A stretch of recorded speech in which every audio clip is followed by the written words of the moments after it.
Magkakagulo pa sana, nagkainitan si Cruz at ang import ng Phoenix. Tanggal ang angas sa laro ni Brandon Francis. Pinersonal ni Adams sa pagpalit sa kanya ng SMB. Nagpakitang gila sa kanyang pagbabalik. San Miguel Beermen kontra sa Phoenix Fuel Masters. Activated na nga ulit si Jordan Adams bilang import ng San Miguel this conference matapos ang naging 16-point performance ng pinalit sa kanya sa huli nilang game na si Sheldon Mack. Ang Phoenix naman nga ay naghahanap pa rin ng unang panalo nila this conference kung saan 6 na nga ang kanilang talo. Sa pagsisimula ng first quarter ay naging maganda nga ang opensa ng SMB kung saan nagkaroon sila ng 7-0 start. Agad ngang napatimeout ang Phoenix, wala pang 2 minuto ang lumilipas sa laro. Halos lahat nga ng starting 5 ng San Miguel ay mayroong ambag sa kanilang opensa. Umabot na nga sa double digit ang kalamangan ng mga nakapula. Unti-unti na ngang nalalapit ang pag-take over ni Marcio kay Jimmy Alapag sa number 1 spot sa most career 3-pointers in PBA history. Agad nga itong kumana ng 2 tres early in the quarter. Kailangan nga ni Marcio ng 8 3-pointers para ma-take over ang The Mighty Mouse. Naging mainit naman nga ang opensa this quarter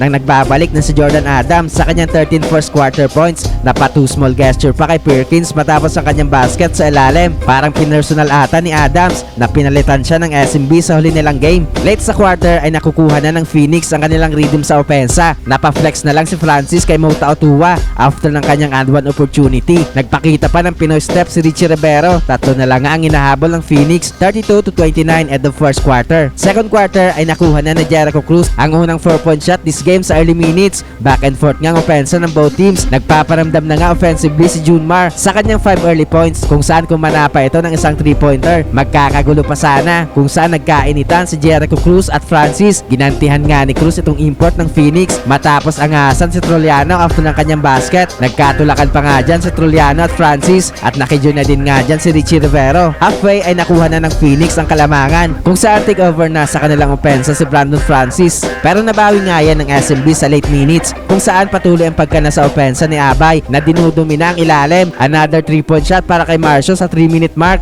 Namintis pa ni Richie ang kanyang wide open layup. Nagkaroon nga ng 10 aura ng San Miguel sa pagtatapos ng quarter. Balik nga sa double digit ang kanilang lamang, 67-55 end of first half. Third quarter ay palitan ng basket sa early minutes. 4 na lang nga ang kailangan ni Marcio Lassiter para ma-take over si Jimmy Alapag matapos niyang maipasok ang kanyang ika-4 na 3-point shot. Na-maintain nga ng SMB ang kanilang double-digit lead despite sa magandang outside shooting ng Phoenix this quarter. Patuloy nga pagiging agresibo sa opensa ni CJ Perez at Jordan Adams kung saan hindi pa rin nga makatsyempo ng run ng Fuel Masters. Biglang init nga ang 3-point shooting ni Adams sa late minutes. Kumana pa ito ng isang 4-point shot patapos ang quarter para sa kanyang 41 points total sa laro. Lamang ng 15 points ang SMB, 103-88 end of third frame. Fourth quarter ay na-maintain ng San Miguel ang kanilang malaking kalamangan kung saan step up ang kanilang second unit. Hindi na nga nagkaroon pa ng big time run ng Phoenix para makabalik sila sa laro. Kaya sa huli nga ipanalo pa rin ng San Miguel Beermen.